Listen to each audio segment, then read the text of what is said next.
Hello, and welcome to Enlightened Empaths, your community for the spiritually awakened. Today, we have an exciting new guest to the show who's going to help us make sense of the lines on our palms. Helene Saucedo is a hand analyst who provides private readings out of her vintage camper and travels the country with her craft, lecturing and reading at shops and events such as Bonnaroo, Dirty South Yoga Festival, and the Lumi Summit.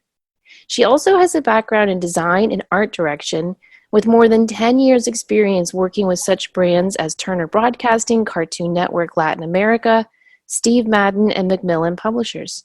And Helene is the author of a really cool book I think you guys are all going to love called The Handful of Stars, a palmistry guidebook and hand printing kit. So thank you so much for joining us today, Helene. I'm hoping you can just start off by telling people how you got started on this path of palmistry. Sure. Hi, thank you so much for having me. So my path to palmistry was a big surprise to me. It wasn't anything I ever thought I would do. I never thought I would say, I'm a palm reader. As you just mentioned, my background is in graphic design and art direction. So 5 years ago, I was living in New York City, and I was art director of advertising and promotion at Macmillan Publishers, which at the time was located in the Flatiron Building. That was a job I'd always wanted to get to. I'd always loved books, and art director was my goal. But sometimes life surprises you. I got pregnant. I was married at the time, and I just decided I didn't want to have a child in New York City. I wanted to move back home, and home was Atlanta, Georgia. So that's what I did. I moved back to Atlanta, and I had my child, and I had a very traumatic delivery, a 4th-degree tear, colicky baby. Wow. It was a lot, and I do think that was part of my journey. But I had postpartum for at least a year after delivering. I was a stay-at-home mom. I didn't want to go back into design. I mean, I was dealing with so much anxiety and depression that I could not have functioned in an office job, let alone an office job and have a newborn. I was doing freelance, and I was also, kind of thinking about what else I could do. It was the big eclipse that was in September, I believe, of 2017. You remember everybody went out and bought the glasses and Right. Yep. Something shifted for me during that eclipse. My child was 2, and I was living in a nice home that I had bought with my husband, and it was kind of, the quote unquote American dream, but it just didn't feel right. It didn't fit. And I slowly came to the realization that I honestly was no longer into men. And so I asked my husband for a divorce, and I came out as queer, and it was a very scary time for me because I had absolutely no backup plan. I had not been making money. I, was living in this home with him, but I just knew it was something I had to do. And the next thing I did was just kind of logistically, I was like, okay, where am I going to live? Atlanta is a fairly expensive town, so I cashed out my 401k from all of my old corporate jobs, and I bought a vintage camper. It's a 1955 Dalton, and it was beautifully renovated by this artist named Sasha Glass. And I bought it not knowing I was going to do palm reading. I actually thought my first idea was, I'll do nails out of this camper. Hands, but different. I was going around asking everybody what I should do. I was soul searching. I went to Kelly Knight, who is the owner of Modern Mystic in Atlanta, Georgia, and a very well-known tarot reader. And I had my cards read with her, and she was like, "Oh no, you still need to do design." And I went to, just all my friends, like chatting, like, what could I do? And I was getting my hair done with my best friend, who's also my hairstylist. And we were just drinking wine and chatting. And I was kind of in this place of thinking with a marketing mind. And I was looking at Atlanta and, what all my friends were into and what I was into as well. And that's, the more metaphysical things like tarot and crystal and all that jazz. And I was thinking, well, what does Atlanta not have? And I was about to take a trip to New Orleans, and I thought of the palm readers that are sitting around the squares in New Orleans. And I was like, you know what? Maybe I'll look into that. Like, what even is palm reading?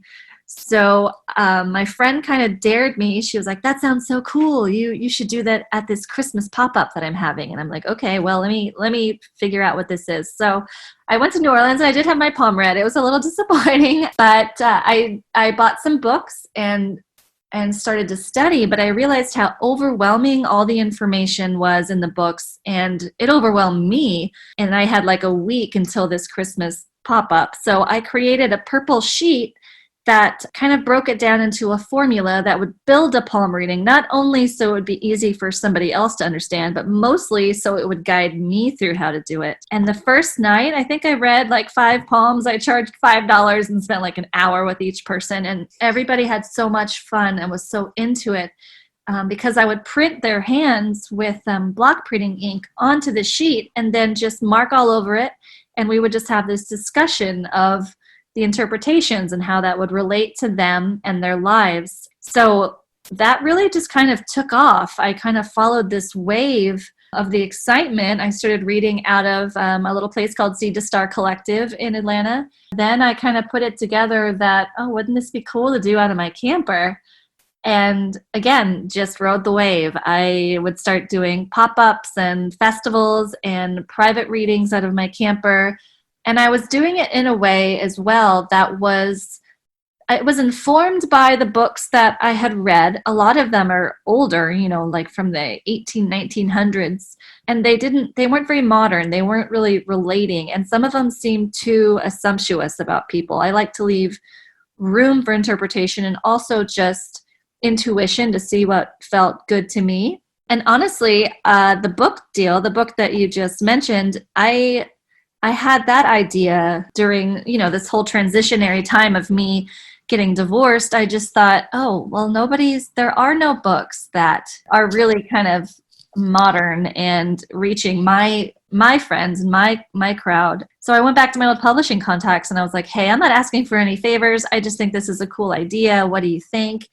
And it was really just serendipity from there. I got an agent, and the book deal came really fast. Yeah, the book came out in October last year, October 2019, and Anthropology is carrying it now, and Urban Outfitters, and I believe it's doing fairly well. And I'm just really excited to be able to make this art accessible to other people around the world in a way that is in a form of self-reflection. I don't really do it so much for fortune telling. I do it as a way to kind of reflect how you are shown in your hand. Wow. That is such a fascinating, amazing story. And I just have to say, and I mean this with all respect because, I don't want it to come out the wrong way. 2 of my best friends, closer than family, are gay. I always compare me coming out of the psychic closet to someone having to come out of the gay closet. And I hope that never comes off disrespectful, but I feel like it's kind of similar because it's something that you keep hidden inside of yourself for so long and you're embarrassed and you're like, what are people going to think? And to listen to you come out of 2 closets at the same time, what was that like?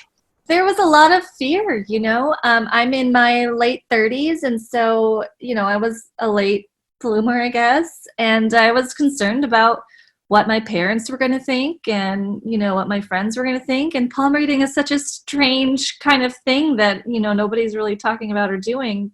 I still get self-conscious about it. But one of my friends, it's funny you say that, the witch closet, she calls it the broom closet. She's like, I came out of the closet. But there was a point where, I just looked at my life and I said, you know what, this is my life. I want to be happy. I don't need all the things that society wants me to have. I want to live an authentic, beautiful life. And I want to also do it for my daughter. I think she deserves to, chase her dreams and what makes her happy and to be herself. It wasn't easy for sure. It was a dark time, but also a very exciting time. And that's part of my message when I speak to people in palm readings, because a lot of those people are feeling lost or looking for the next step. And I'm kind of there to be like, you know what? I was in that space, but once I shed all those layers that were holding me back or that I was pretending to be, the world really opened up to me and the universe really took care of me because I faced that fear. So true. That's a powerful message. Mm-hmm. This has come up over and over when we've had people come on about that dark night of the soul before truly stepping into your power, your light, and your purpose. And that fascinates the hell out of me that for so many of us, there was that nudge, that push. And then once you make that commitment to saying, okay, this is who I am, this is what I came here to do, the universe rolls out the red carpet and says, okay, we're going to help you find the path. And I agree entirely about stepping out of any closet. You still have to deal with the fear, the insecurity, the vulnerability, afraid of being judged, all of those things. But when you get on the other side of it, there's a sense of self and truth that it's almost like, oh, this is me. This is who I've been waiting to be. Exactly. It's like I've arrived. There was a quote I saw online the other day that said, behind every great work of art is an artist that transformed their fear. And I really see that from my story, but from so many other stories of artists and healers and creators. And whenever we are on our path, it seems as though, stuff just works out. You fall into the right people, you find the right camper, you reconnect with resources that help you publish your book. There's always these signs when we are finally walking our authentic journey where it's like the universe is cheering us on, going, "Atta girl, you're on your way." Mm-hmm. But also, I want to say that doesn't mean that it's a happily ever after, True. So my book came out 4 months ago, and I'm kind of back in that place of, yes, I'm still a hardworking palm reader, but also, what is next? What's in store for me? Where can I go? So there's always that kind of search for something. I feel like that's just an innate quality of being human. Always, always. I mean, my girls are now in high school and finishing up middle school, and they are constantly asking me, "Mom, what do I tell people when parents ask me what you do for a living?" And it hurts my heart that they're embarrassed to tell people my mom's a medium. But I Yeah. get it, I totally get it. So yeah, I think it's always a struggle. My girl's 4, so I'm not dealing with that yet, but It's coming, trust me. totally imagine. My mom's a palm reader. Oh, speaking of, I have a question. Years ago, I had my palm read, and she said I had the Mystic's Cross, which meant I was psychic. Is that such a thing, the Mystic's Cross? Yes, so it's called a mystic cross, and where it is, it's kind of in the center of your hand. I imagine we'll talk about the lines in a minute, but for anybody, palmistry is a very visual art, so like Google would be your best friend, or a book like mine. But you have your heart line at the top of your hand; it's the very top line, and then your head line kind of comes down the center of your hand. And if there was an X that connects those two lines, it's called a mystic cross, and to me, it is a lot of people that come and get palm readings from me have it because they are interested in, these types of arts. So to me, it's just a gift of intuition, definitely possibility for psychic abilities. And oftentimes, somebody will have one on one hand that is a little stronger than the other because it's a gift that you're growing into. Well, that was my question. Should you look at your dominant hand or your non-dominant hand? Or are So you looking at different things with different hands? when I read hands, I always look at both, but the hand that I print and read is the dominant hand, and that is the hand that you write with. So for a lot of people, that's your right hand. And your dominant hand represents you in the present moment, who you are right now, where you've been, and maybe some idea of where you're going. But all of this stuff is up to you. I don't believe that our destiny is in our hands. I believe that we are always in control. So yes, I would look at your dominant hand, and you might have that X. It might not be perfect or deep, or it might not touch both those lines that I mentioned. But if you look at your other hand, your non-dominant hand represents potential or your higher self. And so it might be deeper there because it's kind of in the cards for you. But my favorite way to describe the correlation between the two hands is like a book of your life. So if you have your hands together and you open them up, think of your dominant hand as the current chapter you're in right now. So sometimes I put a number on it, like chapter 3, chapter 4, since I'm almost 40. And then your other hand represents the final chapter in this book of your life that knows how everything is going to go and has this wisdom and perspective that you might not have at the moment when you're, in the middle of life and everything seems crazy. Oh, that gives me hope. Okay, I had heard something different. I had heard that the non-dominant was like how it's supposed to work out, and the dominant was how it has worked out. Oh, But interesting. but There's all kinds of interpretations. Sometimes I also well, look at the I hands. like yours better. Yeah, sometimes I look at it, and if they're very different, and they can, it's just all irrelevant to each person, but it can be an internal versus external thing where the external is your dominant hand, internal is your non-dominant. But I have found that what works best for me is that kind of metaphor. Okay, because I'm left-handed. On my right hand, the non-dominant, my lifeline is perfectly long and smooth and just lovely. And Mhm. on my left hand, there's a lot of islands. Yeah, so that's healing. There's oftentimes a lot of healing between the hands. If your dominant hand has more islands or, kind of rough stuff, breaks showing, and then your other hand is more clean, that's because over time, all those things that right now might seem still kind of fresh and hurt a little bit are going to heal or maybe make sense to you in a way. I love that. My style, I really try to make palm reading empowering and enlightening and positive. My whole goal with this and with my pink camper is to take away the fear that a lot of people have about palm reading and that you're going to have this prophecy, or that, it tells you when you're going to die or get sick. I look at things like the lifeline, which of course is the one everyone thinks says when you're going to die. If you have a shorter lifeline or one that's really light, I look to that as, okay, maybe it's not recording the length, it is recording your vision. Maybe you can't see that far ahead. Maybe it's self-care. A lot of people that work too hard and aren't really kind of living their or embracing kind of their, vitality and such will have lighter lifeline. What about the bracelets on the wrist? I have read that can tell lifespan. And I think that's a myth, but There's a lot of myths, and one of the myths I definitely don't go with is the one with the M on the hand. Everyone says oh that's yeah, it means you're gonna get married. no, really, that's what you think. It's so funny. Usually, people say it's like good fortune. Oh, No, in but middle school we used to play that game, and that people be like, "Look at your palm. If there's an M, you're gonna get married. If really, the M is broken, it meant divorced." I've not even heard that. Oh, But that's so funny. All right, it's sorry. it's so fun to hear these things. I think because now I'll think about that when I look at hands. I'll try it out. But no, the bracelets they can be good luck if you have 3 or 4 of them. But the top one is health.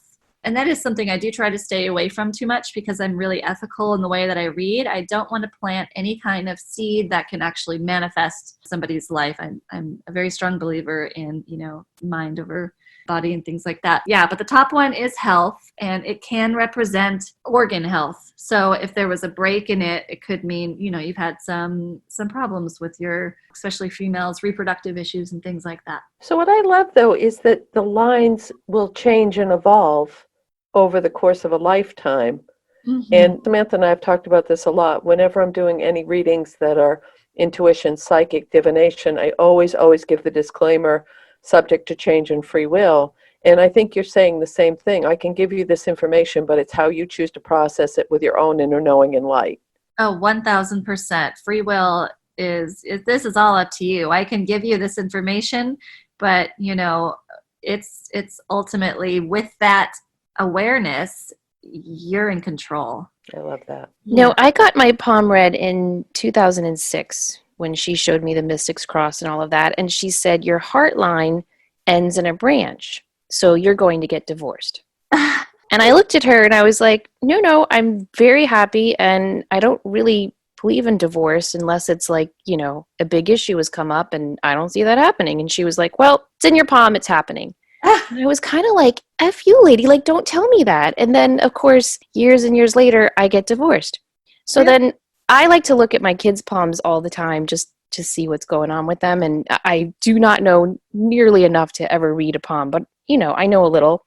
One of my kids has a fork at the end of her heart line. And I'm like, holy crap, does that really mean divorce? So when you say the end, I think you might mean the beginning. So the end is under your pinky finger. The beginning is under usually your third or your pointer finger. Yes. I read that totally different than that. I read the Good. beginning of the heart line If it starts in what looks like an opening or a branch or a fork, to me, that is like you're really calling in emotional love in a way that is reciprocated. And if it's closed, then you're a little more guarded, a little more protective. So a lot of the way that I read is not so much like events, it's more personality style, very similar to astrology, honestly. But there is divorce in the hands. I I have one on mine, and I'm actually like proud of it. I think it's fun. The affection lines is what they're called, and they're underneath the pinky finger on the outer side. And there are these little lines between the base of the pinky finger and the heart line.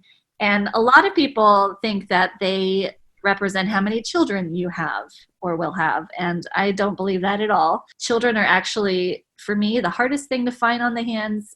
I look in a couple places, I but thought children lines were underneath the index finger. no, those to me are spirit guides. But again, interpretation. I Wow. have 3 lines there. I am one and done.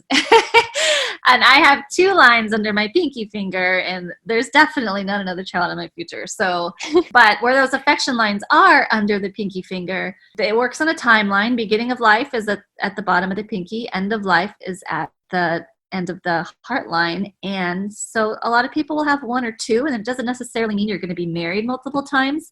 To me, it represents your most deep, impactful relationships, which just, of course, can be marriage, but not always necessarily, especially in modern days. But if one of those lines has opens up at the end, so it looks like a sideways Y, that is a break. Again, not necessarily a divorce, or it could just be, a messy, tumultuous relationship. So again, when I read hands, I'm very ethical. I always ask, are you married, before I say anything about divorce. And it's not that I'm not being, honest. I'm just trying to interpret in a way that can make sense for that person. Yeah, without saying something as though it's fact. I think that's so important. Exactly. And those are the trickiest lines to read, those affection lines. That is fascinating. Okay, what about the fate line? All right, so the fate line, call it the line of stability. That one usually comes up the center of the palm. There can be 2 ways that it looks. If it comes directly up the center, to me, that is somebody that is looking for a traditional stability in life, as far as like the logistics of paying for your mortgage or your rent and that kind of thing. If it comes up from what's called the Mount of Luna, which is just to the outside of the hand underneath the pinky, that's somebody who's really looking to create a purposeful, authentic, creative driven life, or is on an intuitive spiritual journey. So some people will have both of those lines, and to me that means there's part of you that is very concerned about paying the bills, things like that, but there's also part of you that's really on a spiritual search. So again, these can get tricky. Sometimes they merge, and that means you're able to do both in the same way. If, for example, like line of work, like I am right now, if there's little breaks, that's just big changes. Sorry, I was staring at my hands, which I'm sure most of the listeners are doing right now, is comparing the two and seeing. And it's really fascinating because a lot of what you're saying rings true with what I'm seeing in my hands, but also I'm fascinated with how different my left is from my right. Right. And so oftentimes with this line of stability, it is very different on the 2 hands, because a lot of people wait till a little later in life to really embrace their spirituality. And so the non-dominant hand might show that journey in a stronger way than their dominant hand. Okay, so what's been coming up for a lot of people in readings, for myself, for people I love dearly, it's been coming up this feeling of change, of shift, of it's time to step up and do what you really came here to do. So do you see waves when you're reading hands where you're seeing the same patterns show up repeatedly? I do. And that's a good tie-in from that line of stability, because I do see a lot of people that are looking for a more spiritual path through life, looking for that purpose, or looking for, just ways to evolve. So that is definitely one of the patterns that I see. And then, everything in the hand, it's really personal to the person that I'm reading. That it can vary a lot. I see a lot of multiple lifelines, which is it exciting to me because, you know, a lifeline represents vitality. But when you have one lifeline, to me, that's the life that you're given. And then if you have multiple, those are reinventions of yourself. So my hands are pretty crazy, which is ironic. It's ironic that I'm a palm reader because there are so many lines. And I swear I have like 6 lifelines, but I do reinvent myself like every 2 years. It's not necessarily on purpose. It's just what happens. But I'm one of those people who's like, okay, I did that. What's next? Like, what can I do here? What can I do here? So huge personal transformations would show up in multiple lifelines. Okay, Very see, cool. that's why I think it's so important to be knowledgeable about this stuff because I was telling you in my email, Helene, a lot of times when people know what I do, they don't care where I am. I could be at a Christmas party or at the grocery store and they'll just come up, read me, read me. So years ago, Mhm. I was at a party and this woman came up and said to her husband, "Oh, this is the intuitive I was telling you about. She's amazing. Can you read him?" And I was like, "Oh, so I don't like to have to explain to people I work really well with psychometry. So can I hold something of yours? Because then I have to explain what psychometry is. So a lot of times I'll just say, show me your palm. And they think I'm reading their palm, but I'm really just holding their hand to, do psychometry. But Yeah. as I held his palm and I looked at his lifeline, which the lifeline extends between your thumb and your index finger and swoops across to the middle of your wrist. Am I explaining that correctly? Yes, you are. Okay. So when I looked at his lifeline, he had 2 identical parallel lifelines. And sometimes when I get in that intuitive zone, I just blurt things out without thinking, which I hate it when that happens to me. And I said, "Oh my gosh, you have 2 lifelines. It's almost like you have 2 lives." Oh, that's how I read it sometimes too. I read it, it can be a duality, you Well, know? it turned out he had a secret life. He Oh, had an entire other mistress. oh, And wow. like a whole thing came out and he snatched his palm. It was, uh, it was something. It was That's something. But I like your interpretation of reinventing yourself because after that experience, now I look at people's palms and if there's 2 lifelines, I'm like, "Oh, what's in your closet that hasn't come out yet?" definitely a duality, but sometimes it can be something in your life that shifted like traumatically. So most of the lines work on a timeline. And if the lifeline, if a new branch comes off, like in the middle of it, I would say, was there something that happened at 40 that really like changed your path? And oftentimes that will line up. So I am not personally, I don't call myself psychic. Everything I'm doing is very visual. It is intuitive, but I am really working off of what I see, and I work with the person to see what interpretation works best for them. So I would say both of those things. I might be like, okay, this can mean there's a duality to your life, or was there something that happened at this age that really kind of, changed you? Usually one of the options is like, oh, it's that one, definitely. But what's really interesting, I love the stories that I hear. People are just so amazing and open with me, and I appreciate it because it informs what I do. But one of the stories recently was a person, they were in their 20s, and the beginning of their life and headlines were like braided up in all these islands. It's called a chain for a much longer time than I usually see. I was trying to work with them. I was like, was there some kind of repression? Like, what is all of this like internalization and all these, it was a lot of trauma. They said, well, I was in a religious cult until 2 years ago. And the age at which the lines opened was when they escaped. They like literally Wow. left their whole life behind at the age of 24 to get out of this cult. So Wow. yeah. Now, what can someone tell about an individual they're meeting just from like shaking their hand or looking at the shape of their hand? Can you read someone just by glancing at their hands? Sure. And that's kind of something I like to talk about just for fun. Like if you're dating, you're on a first date and you can kind of like watch their hands a little bit.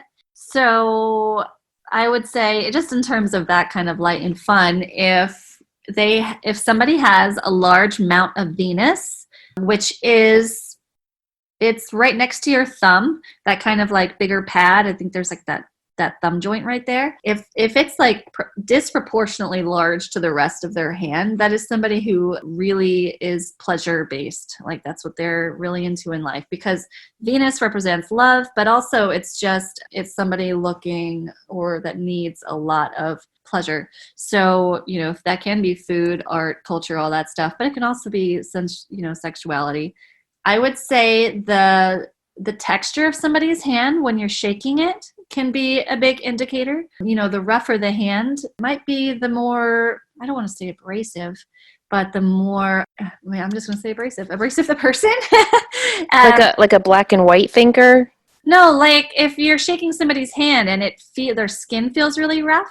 Oh, then they might be kind of abrasive and rough around the edges. Exactly. Got Okay, it. so wait, I have to ask a question about that. So what about someone that works with their hands? So if someone's Yes. a crafts person, how would that impact the rough or the... So then I would take that out of the equation. When I do Okay. reading, I always ask, do you have any injuries? If somebody does have really big hands, they usually do work with their hands, and that's why they would be rough. Yeah, pianists always bring that up, dancers like, oh, this is what I do. Does that affect my hands? And I do take that into account. So those are generalizations.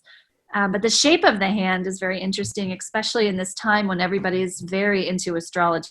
I just feel like astrology is blown up so huge lately. There are 4 elemental shapes that the hand can represent, just like the zodiac: earth, water, air, fire. And that can say a lot about somebody's personality. And it's all about the proportion of the palm to the fingers. So, this might be a lot for some of the listeners, but again, just Google it.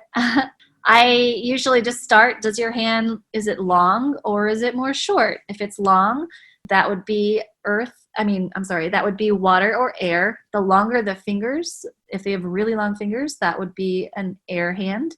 And then earth and fire would be shorter hands, and fire hands usually have fairly short fingers. And the way that you figure out what the proportion is of your fingers to your palm is by measuring your middle finger and then taking it down into your hand. So a fire hand with shorter fingers, that proportion would be shorter than the length of your palm. So it can line up with somebody's astrology, especially their moon sign, which is something that's a pattern that's been coming up.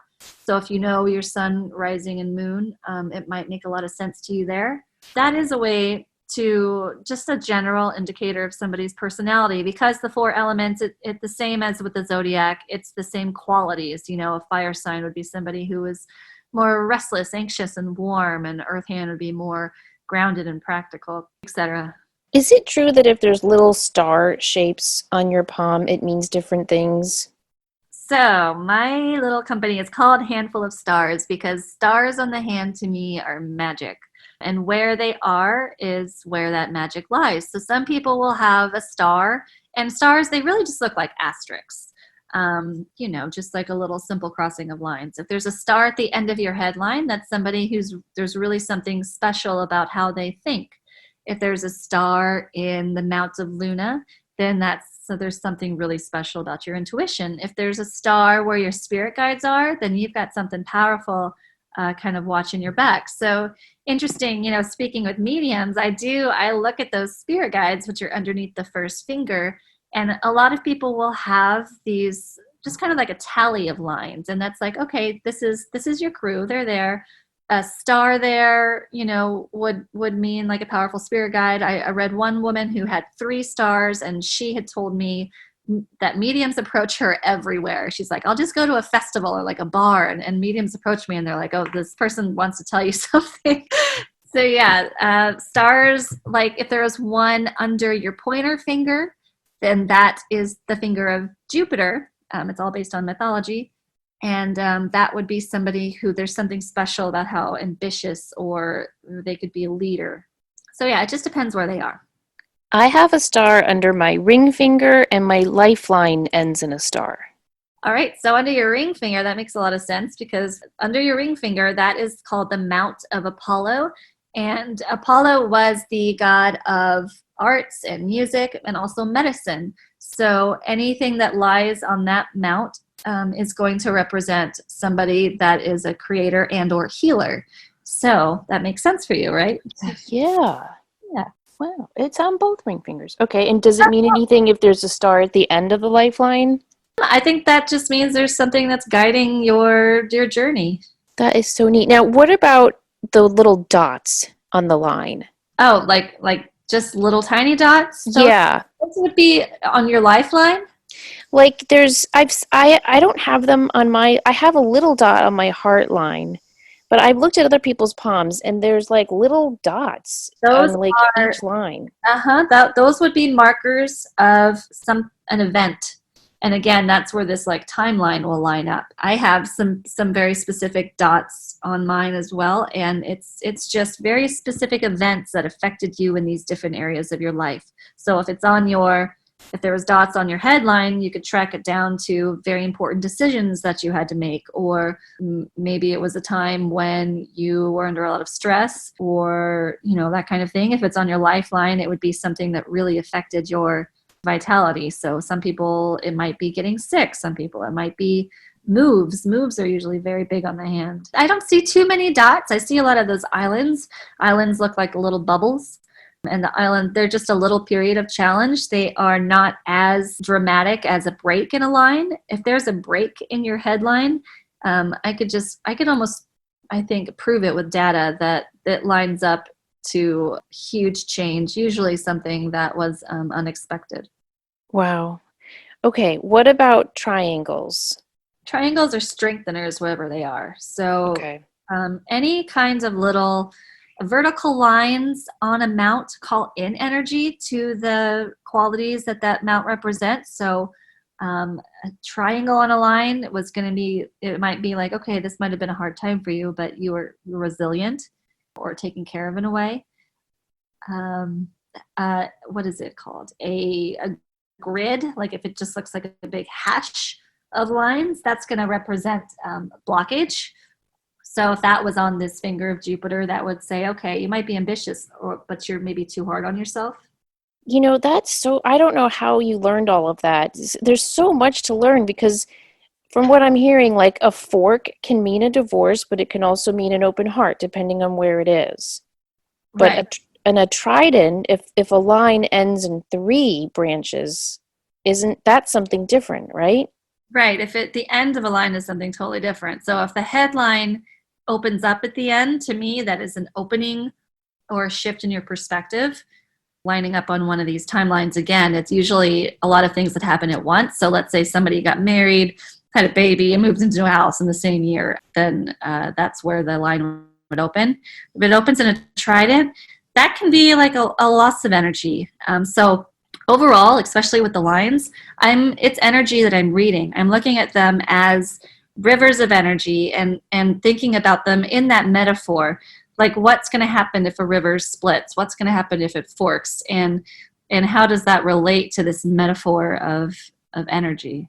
Ooh, that's a great analogy. Yeah, so the deeper a line, the more of your personal energy is kind of based there. So some people will have really deep lifelines, and those people are very focused on embracing and living their lives. They might travel a lot, take vacations or live their life in a way that is comfortable, etc. But if it was lighter, and it can go light to dark in different periods. If where the lifeline is really light, it can be when you're not feeling so great about your life. Like maybe you got some depression or you're just a little lost. There's all these visuals that I'm looking at. Aren't there travel lines on the palm? Yes, the travel lines are on the outside of the palm, under your pinky down on that mount of Luna. And some people have a lot of them and some people don't have any. But what I look at travel lines as are past lives. So, yes, so I have a lot of them, but I definitely feel like I'm an older soul.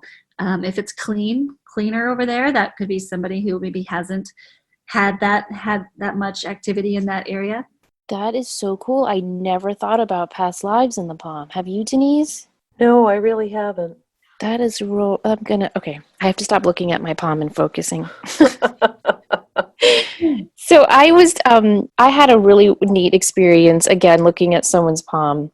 And she said, "Oh, what can you tell from looking at my hand?" And she had two fate lines. So similar to the guy who had the two lifelines, she had two parallel fate lines, and they were going right up the center, from the center of her wrist right up to her index finger. Wow. And they were just two distinct lines. And I said, "Wow, you have two fates." And she said, "What does that mean?" And I said, "Well, you have two lives you can choose from. You get to choose which fate you're going to lead." And she said, "Oh my gosh, I wasn't going to tell you this, but I'm in the process of transgendering. I'm transitioning from a man to a woman." Oh, that's fascinating. And that's very interesting that you said that, because when you started talking about it, when I first started my kind of journey into palm reading and I was, coming out as gay, I was reading a lot of people who were also gay, and I was taking into consideration, that journey for them as well, because it was very relevant at the time for me. So that line of faith that you're talking about, if there is a bubble, to me, that's a time when you're not feeling safe or seen, and that can show up in a lot of people who are transitioning genders as well. Yeah, it was really cool, and I think it gave her a lot of comfort because she thought, it's in my palm. Yeah, oh, definitely. And that's why I think palmistry is such a beautiful art, is because it's amazingly cathartic and validating, because your hand is always right there. And so that's why I always try to find the positive. So if you're having a crappy day and, you don't feel like tarot cards, I feel like they can really mess with you sometimes. Right? You have this relationship to your body. And so that's really special to me. Wow, that is so cool. Yeah, I'm doing research for a show on A.E. White, who did the first tarot deck that we think of today. But I didn't know that tarot deck was based on a French tarot deck published in the 15th century. Mm-hmm. So I bought a reproduction of it because, Wow. oh my gosh, the originals are in the thousands. Of Right. course, it's all in French. So I literally spent an evening sitting at my desk, like translating all of it. That original tarot deck is scary. The modern one, I'm down with. I know death card doesn't mean death. Right. This original French tarot, it'll say things like misery is coming. Oh, wow. So yeah, that's kind of not my style. Yeah. I feel like modern life is already so much that we don't need all that extra negativity. But yeah, No. cards, I love playing with them, but sometimes I feel like, definitely my higher self is trying to, mess with me a little bit. You made a really good point, Helene, on making sure that you're not locking it in for someone, giving them this is the information that I'm seeing, but from the way you're presenting this and from, picking up on what you're saying, you want to empower people to use this as a tool to raise their vibration and to get to know themselves better, to help them make choices, to help them decide their path. But in any form of divination, there's always that double-edged sword of, well, it came up that, and then fill in the blank, and people will lock onto that one little thing. Gosh, And that, I think, is so detrimental to any of this type of work. every time I give a reading, I ask if they've had a palm reading, because I am interested to hear if they've received, one of those kind of messages that is. We don't have any right to do that. I know. I consider myself a light worker, and that's where I want to stay. Exactly. Yeah, and I agree so much with your ethics, especially the thing you mentioned about planting seeds. I am a firm believer in the placebo effect. Mm-hmm. And if you tell someone, "Oh, a health crisis is coming up this year," well, you could be wrong. It could be a cold. And Right. now you've planted the seed, and our mind is so powerful, they could then create that in their mind. Yes, and I also do think that some of the stuff on the hands can be internal fears. And I have a very interesting story about that. The first night I was reading palms, I was reading this man. He was in his 60s, and he had a huge, undeniable break in the middle of his lifeline that would have been around 45 years old, but he was 65. And so, at the time I didn't want to be like, oh, this is going to be a bad time for you. But I asked him, I'm like, was there something that happened to you at 45? And he said 3 generations of men before him in his family had all had heart attacks at 45 years old. So he lives his life in fear of this heart attack. but it never happened. That's something to take into account as well. And that's why I really work with people through conversation. Now, what about your daughter? Do you read her palm? Do you look at it? So I do look at it, and kids are tricky. Especially with really young kids, her hands are very simple right now. She's just got the like The four, 3 lines or the 4, yeah. yeah, the 4 lines. There's not too much happening. I don't like to look at hands under the age of like 16 because they're developing, so quickly, but there's so much that's unsettled kind of. So I have had some interesting readings where I would look at parents and their young children, and oftentimes the children kind of had some of the same stuff that their parents had. So I think they're working through their own things, but they're still so attached to the people watching them that, yeah, it's really hard to differentiate. If I read for a kid, I do it in a very fun way. Yes. But what I did want to talk about, what has been the gravy of palm reading to me recently is fingerprints. And fingerprints are said to hold your quote unquote life purpose. And I say quotes because I am not one that believes that everybody is here to serve one purpose. I think there are, like, when we get alignment in things that we can just kind of jive with, I think that's when we'll feel most satisfied. But, I would never say, oh, my life purpose is to be a palm reader. Is my life purpose to be a light worker? Like something a little more vague, maybe. Anyways, there is a book called Life Prints by Richard Unger is his name. And he developed a system. It's a very black and white formula of labeling the type of fingerprint that you have. And it's using forensic terms because our fingerprints never change. So that's why we have forensics. And you put it into this little equation and it tells you your life purpose and challenges and things like that. That has been really fascinating to me lately because I've been seeing a lot of purposes that really do align with who people are. So, for example, there is a fingerprint called a whorl, and it looks like a spiral, and that can be Googled. And if whatever finger that you have one of those on, to me is something you would be in alignment with. So a lot of healers and a lot of creative artists, etc., have whorls on their fourth finger, and it just means, okay, you're doing what you're supposed to be doing if that's what lines up with your lifestyle. Wow. Now, tell people about your book, because your book comes with a kit where you can do this print. Yes, so the kit is based off of that purple sheet that I developed that first night I did palm reading. It is a 90-page guidebook that has 8 of these sheets in the back, and they're perforated. So you tear out the sheet, and then the kit has an ink pad and an ink roller and a silver pen so that you can print your hand and then read it by following through the guidebook step by step. So I really wanted anybody to be able to do this. I want people to understand you don't have to be psychic. You learn kind of the basics, just like with tarot. You can learn about the images and read the book and look at the colors and the symbols. And then once you learn the basics, you really open up to that intuition and say, okay, well, but what comes in for me and what feels right for me and how can this work? So the more and more that I do this, and honestly, I've only been doing palm reading not even 2.5 years now, the more intuitive hits I get, and I say things that aren't in the books. And I can really, when somebody presents their hand to me, like, it's such a beautiful thing. Like, I can really get a sense of a person just at like a first glance without really focusing in on anything. And so that's really exciting for me, the more my intuition grows with this art. And so I just hope that my book can give people the platform to learn to do the same, because it's really been a rewarding journey. It's a fantastic way to connect with people. Yeah, sure, it could be a fun party trick, but people have a lot of fun with it, and it's a way to put our phones away and connect, Yes. and like talk about life and who we are and where we're going, and just that connection to me is really special.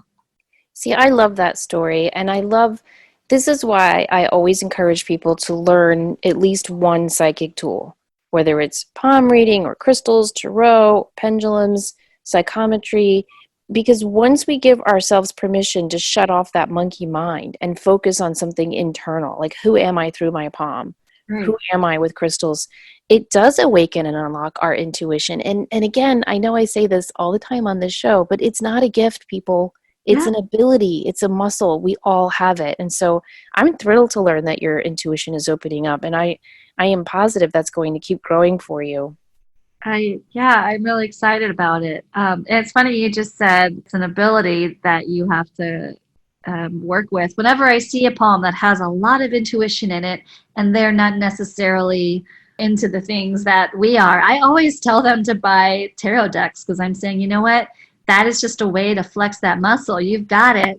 You just got to like play with it. And also, I think all of these things are just such an interesting perspective, and tool to look at life and our personalities in ways that we might not. Exactly. Know thyself. It's a great way to start to know who you are. Yes. Now, you can obviously you do readings in person in Atlanta and on your travels, but people can contact you for remote readings too, correct? I do. Through my website, handfulofstarsreadings.com, there is an option for remote readings.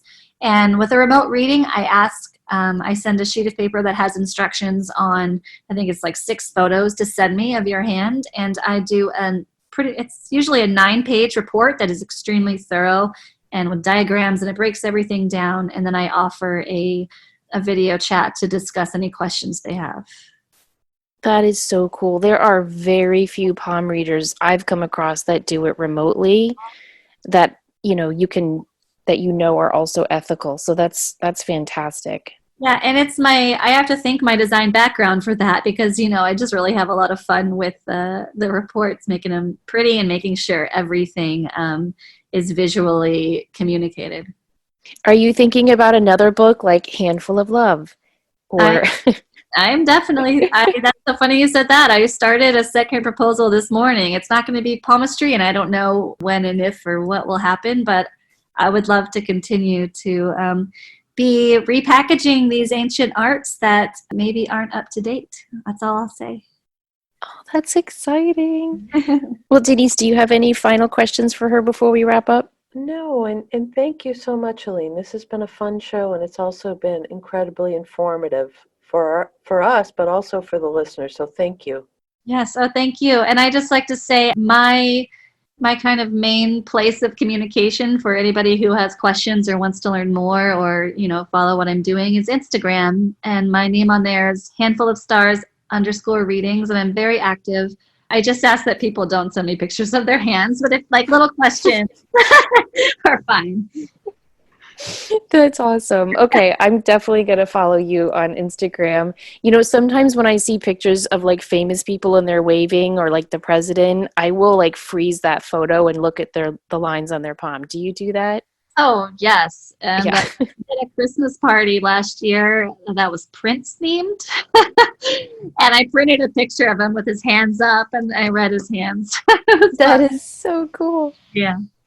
I love that. All right. Well, thank you so, so much for coming on the show. We hope to have you back on, especially when the new book comes out, which I'm sure it will before we all know it. Remember, everyone, her book is Handful of Stars. You can find it on Amazon and bookstores, at Anthropology, Urban Outfitters, everywhere, basically. And her website is handfulofstarsreadings.com. So, Helene, thank you so much for joining us. Thank you. I really had fun. I did too. Okay, everybody, have a great week. As always, don't forget to show up, do great work, and share your light. Take care.